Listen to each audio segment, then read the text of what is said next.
क्योंकि सास भी कभी बहुत ही। आज के एपिसोड की शुरुआत तुलसी द्वारा मिहिर को यह दिखाने से होती है कि एक कपल वैलेंटाइन डे मना रहा है और जल्द ही वो अपनी जिंदगी बर्बाद कर लेंगे। मिहिर फूल वापस कर देता है।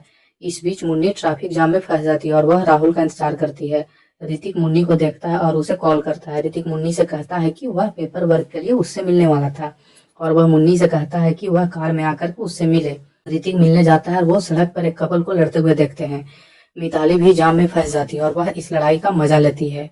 एक लड़की मिताली को फूल बेचने आती है, लेकिन मिताली फूल खरीदने से मना कर देती है और उस पर चिल्ला देती है। मुन्नी पेपर चेक करती है और ऋतिक से उसे जमा करने के लिए कहती है। ऋतिक और मुन्नी का सिर टकरा जाते हैं और ऋतिक वहां से चला जाता है, लेकिन उसके सामने राहुल आ जाता है। राहुल मुन्नी से कहता है कि उसे वैलेंटाइन डे पर उन्हें साथ देकर हैरानी हो रही होगी। मुन्नी ऋतिक को पेपर वर्क के लिए राहुल को कॉल करने के लिए कहती है। राहुल ऋतिक को कबाब में हड्डी कहता है और मुन्नी ऋतिक को बताती है कि वैलेंटाइन डे की वजह से सड़क पर जाम है। ऋतिक को देखकर राहुल परेशान हो जाता है और मुन्नी ऋतिक से कहती है कि हमें वैलेंटाइन डे नहीं मनाना चाहिए क्योंकि यह एक अंतर्राष्ट्रीय कॉन्सेप्ट है।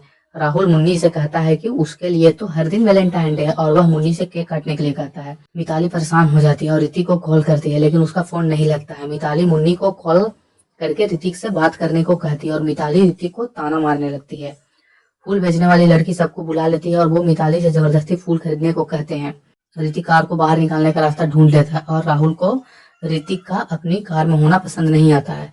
ऋतिक मिताली को बहुत चिढ़ी हुई देखता है और वह मुड़कर मुन्नी को देखता है। तुलसी परेशान हो जाती है और मिहिर को दवाई लेने की याद दिलाती है, लेकिन मिहिर खाली पेट दवाई नहीं लेना चाहता। तुलसी मिहिर को बादाम देती है और दवाई लेने को कहती है। तभी अचानक मिहिर को रेस्टोरेंट से कॉल आता है और उसे जल्दी आने को कहा जाता है।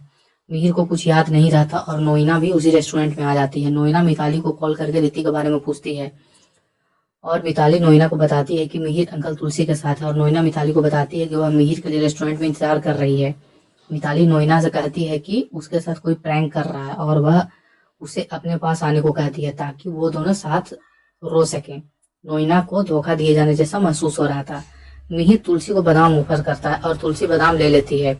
मिहिर खुश हो जाता है। वह अपनी मोहब्बत के साथ वैलेंटाइन डे बिता रहा है और मिहिर को पता चलता है कि उसकी गाड़ी का टायर पंचर हो गया। अंगद वृंदा से कहता है कि वैलेंटाइन डे पर बाहर जाने का प्लान करते हैं और वृंदा को पता चलता है कि उसके बच्चे अपनी माँ के गांव चले गए हैं। अंगद वृंदा के लिए गजरा लाता है और उसे गोद में उठा लेता है और दोनों साथ में अच्छा रोमांटिक समय बिताते हैं। तभी अचानक दरवाजे पर दस्तक होती है। अंगद अपने बच्चों को देख करके हैरान रह जाता है।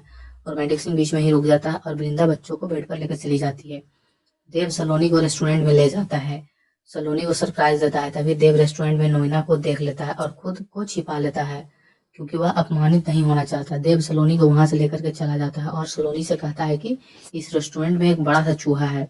नोइना मिहिर का बेसब्री से इंतजार करती है, लेकिन मिहिर तुलसी को रेस्टोरेंट में ले आता है। एक लड़की तुलसी को बैठने के लिए कहती है, फिर वह प्यार से कहानी सुनाने लगती है। मिहिर शर्मा जाता है। तभी मिहिर का पसंदीदा गाना बजने लगता है। तुलसी मिहिर से कहती है कि वह खाना खाकर बाहर आए।